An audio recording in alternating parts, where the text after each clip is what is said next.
শহরে বাড়ছে নেশার আসর। সেই নেশার আসর বন্ধ করাতে পুলিশি করা পদক্ষেপের আর্জি জানিয়ে শিলিগুড়ি থানায় স্মারকলিপি দিলেন বিধায়ক শঙ্কর ঘোষ। বৃহস্পতিবার বিকালে থানায় যান তিনি।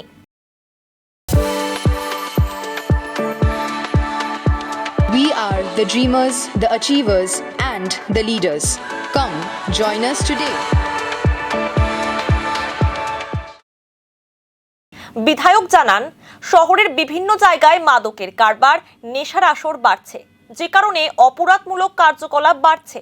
অবিলম্বে পুলিশ ব্যবস্থা না নিলে আগামীতে কমিশনারেটে যাবেন বলেও জানিয়েছেন বিধায়ক। এই সময়কালে শুধু নয়, আমি সব সময় আমাদের শিলিগুড়ি কর্পোরেশনের বা আমাদের শিলিগুড়ি শহরে যেহেতু ঘুরে বেড়াই, তো আমার 20 নম্বর ওয়ার্ড, 18 নম্বর ওয়ার্ড থেকে শুরু করে আজকে যেরকম আমি একটু আগে 1 নম্বর ওয়ার্ডে ছিলাম, তো আমি দেখছি যে প্রচুর মহিলা আমাকে এসে অভিযোগ জানাচ্ছে যে শহরে ড্রাগসের ভয়ঙ্করভাবে প্রকোপ বৃদ্ধি পেয়েছে। ড্রাগস নেওয়ার কারণে প্রচুর ছেলে মেয়ে নষ্ট হচ্ছে। তো আমি ওনাদেরকে কথা দিয়েছিলাম যে আমি যেহেতু কলকাতায় যেতে হয়েছিল, গত 2 দিন আমি এখানে ছিলাম না, আমি বলেছিলাম যে আমি এসে শিলিগুড়ি থানায় কথা বলবো।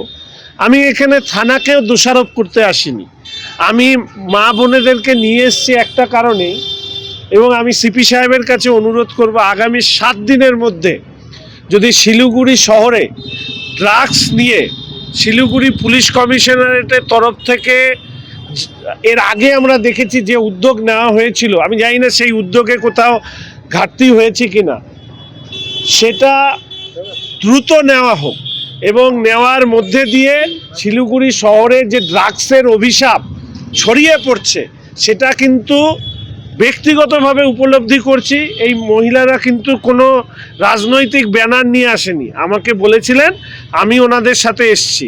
আজকে এটা শুধু 18, 20, 24 কি 1, 47 এর প্রবলেম না, 4, 5 প্রত্যেক জায়গায়।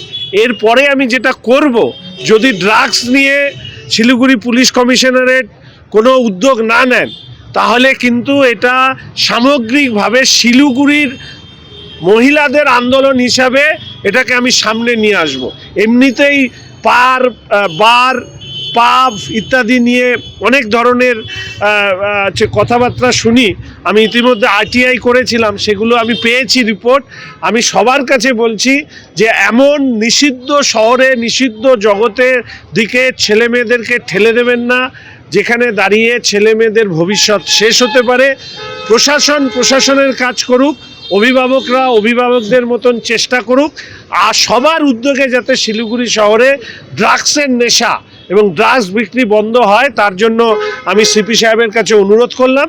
ওনারা উদ্যোগ না নিলে, ব্যবস্থা না নিলে সব মহিলাদেরকে নিয়ে আমি কমিশনারেটে যাব। জানার পরেও যখন দেখা যাচ্ছে যে কিছু হচ্ছে না বা এসব নিয়ে নাড়ানাড়ি না করলে থানাও চুপ করে বসে থাকে। আজকে বলে যাচ্ছি, ওনাদের কাছ থেকে সিপি সাহেব রিপোর্ট নেবেন, নেওয়ার পরে উনি যদি ব্যবস্থা না নেন, ফলে মানুষকে নিয়ে রাস্তায় নামবো। সেই কারণেই আমি উপস্থিত হয়েছি। এরকম নয় যে এখানে আসলাম আর সাথে সাথে থানার লোকজন ড্রাগস ধরতে বেরোবে। ওনাদের প্রিন্সিপাল পলিসির মধ্যে ড্রাগস যারা প্যাডলার বা ড্রাগস যারা বিক্রি করছে, যারা নেশা করছে, তাদেরকে নিয়ে কোনো ধরনের নীতি বন্ধ করবার কোনো নীতি আছে কিনা সেটা জানার আগ্রহ থাকলো। আমি জানি এখানে ঊর্ধ্বতনরা কেউ থাকবে না, ফলে উত্তরও দেবে না। আমি উত্তরেরও আশায় আসিনি। আমি চাই সিপি সাহেব উদ্যোগ নিন, না হলে বিধানসভার অধিবেশনের ঠিক পরেই আমি কিন্তু কমিশনারেট ঘেরাও করব। ফলে এবং মহিলাদেরকে নিয়ে, কোনো রাজনৈতিক ব্যানার ছাড়া মহিলাদেরকে সাথে নিয়ে এটা করব এবং সেই জায়গায় দাঁড়িয়ে সবার সহযোগিতা কামনা করছি।